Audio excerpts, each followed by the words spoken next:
Hi everyone, so today I'm going to be using the WPlus Going Places stamp set, and I thought, seeing as it's coming up to Valentine's Day, I thought why not convert the balloon into a love heart balloon.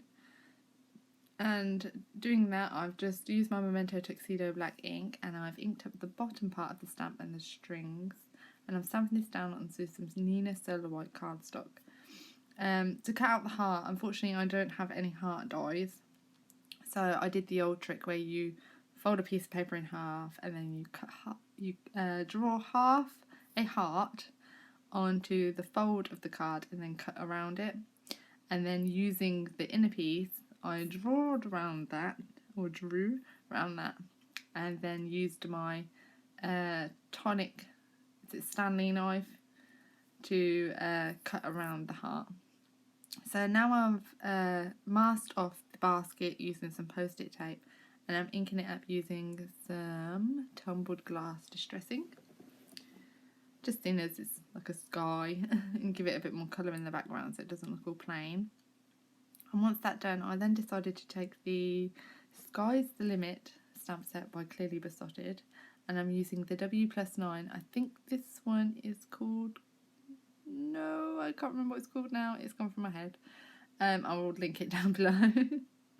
And I've just stamped that out, and this is where I was deciding whether I wanted to put another cloud, and then I decided against it. You can't even see there what that one is. I think it's bubblegum. I think.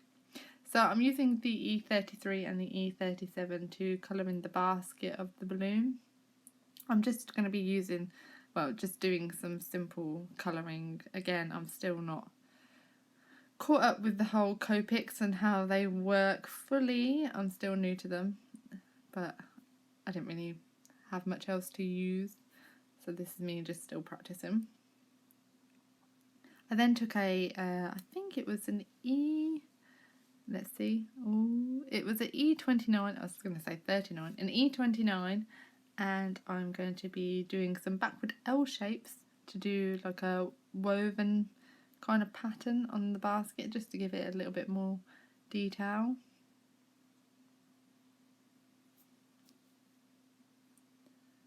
And then once that was done, I stamped out and coloured the dog and the bow from the stamp set. Unfortunately I didn't catch that on camera, but you can see them here, and I'm using my two-way glue pen to attach the bow. And the bow was coloured with a purple colour, which I can't think of what it was called. And the dog was coloured using the E33, and I think it was the E37. This is that knife I was talking about.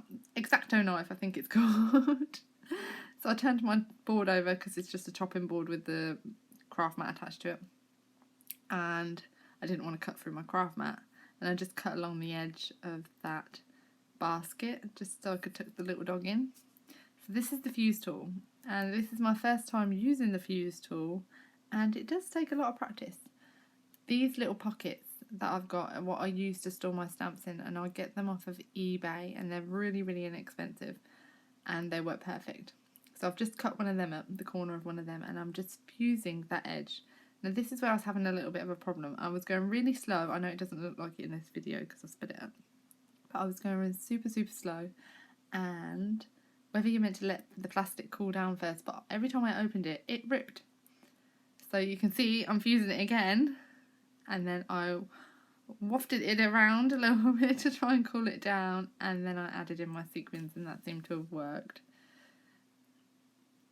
So these sequins I'm using are just some inexpensive sequins that I found at my local crafts shop. I don't have a huge collection, unfortunately. So I've just added the iridescent, and again I don't even know the sizes either, so I've added the iridescent, the purpley pinky colour, and the silver. And then I've also found these little seed beads in my stash that are red and I thought would be perfect for Valentine's Day, and I've added them in as well.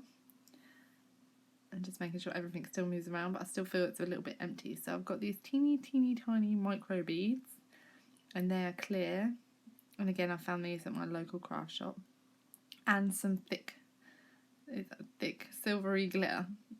And I'm then going to fuse all this together. When I did it this time, everything went perfect. It all fused lovely. Whether I didn't let it heat up long enough, I don't know. But I did heat it for 10 minutes before I used it, so I'm not sure. So I was just making sure everything's moving around. And I wasn't sure of the stuff I put in there to start with. I thought maybe it was a bit much. But once it was all attached to the card, I think it looked lovely. Excuse the phone going off there. So this is where I've used my double-sided sticky tape. It's quite strong tape to adhere the sequins to the back of the card. And I always have a problem getting the backings off these, and I think everyone does. They're really irritating. But powering through, I then stuck the sequin shaker onto the back of the card, and I've got to say, this is such an easy way of making a shaker card. I'm so glad I got the fuse tool. So I've also used a sentiment from the stamp set as well, and I've stamped that onto some Nina Solar White cardstock and cut a banner edge.